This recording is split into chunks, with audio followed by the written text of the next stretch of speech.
روزانہ واقعات سننے کے لیے اس چینل کو سبسکرائب کریں۔ بسم اللہ الرحمن الرحیم۔ فرشتوں کی موت کیسے ہوگی؟ دنیا کے وہ لوگ بدقسمت ترین ہوں گے جو قیامت کا منظر دیکھیں گے۔ قیامت سے پہلے ایک دم ایک خوفناک آواز آئے گی، سب لوگ سب کچھ بھول جائیں گے۔ خوفناک آواز سے سورج پھٹ جائے گا، تارے ٹوٹ جائیں گے، چاند بکھر کر ریزہ ریزہ ہو جائے گا، زمین میں دراریں اور پہاڑ روئیں بن جائیں گے، سمندروں میں آگ لگ جائے گی اور دنیا تہس و نحس ہو جائے گی۔ ایک خوفناک آواز کے ساتھ پوری دنیا کو اللہ تعالیٰ موت دے دے گا۔ جب سب کچھ ختم ہو جائے گا تو پھر پہلے تیسرے اسی طرح ساتویں آسمان تک سب کو موت دی جائے گی، سب فرشتوں کو گرا دیا جائے گا اور انہیں زیر و زبر کر دیا جائے گا۔ پھر میرا اللہ کہے گا کہ کون باقی ہے؟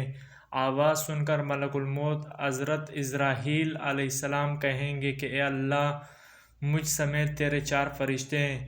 یہ جبرائیل علیہ السلام، میکائیل علیہ السلام، اسرافیل علیہ السلام۔ اللہ تعالیٰ فرمائیں گے کہ اے جبرائیل علیہ السلام اور میکائیل علیہ السلام مر جائے۔ اس پر اللہ کا عرش کہے گا کہ یا اللہ، جبرائیل علیہ السلام اور میکائیل علیہ السلام کو تو بچا لیں۔ اس وقت اللہ تعالیٰ فرمائے گا کہ خاموش، میرے عرش کے نیچے موت ہی موت ہے۔ پھر دوبارہ اللہ تعالیٰ فرمائے گا کہ کون باقی ہے؟ جواب آئے گا کہ عرش کے فرشتے یعنی اسرافیل علیہ السلام اور عزرائیل علیہ السلام۔ پھر اللہ فرمائے گا کہ اے اسرافیل علیہ السلام مر جائیں۔ اس وقت اسرافیل علیہ السلام سور پھونک رہے ہوں گے، ان کے ہاتھ سے سور نکل جائے گا اور جا کر اللہ کے عرش پر لگ جائے گا۔ پھر اوپر اللہ اور نیچے صرف عزرائیل علیہ السلام باقی ہوں گے۔ حضرت عزرائیل علیہ السلام کی موت کے خوف سے ٹانگیں کانپنے لگے گی۔ پھر اللہ پوچھے گا کہ کون باقی ہے؟ تو جواب میں حضرت عزرائیل علیہ السلام کہیں گے کہ بس اب تو میں ہی باقی ہوں۔ پھر اللہ تعالیٰ فرمائے گا جا، تو بھی مر جا، تو بھی میری ایک مخلوق ہے۔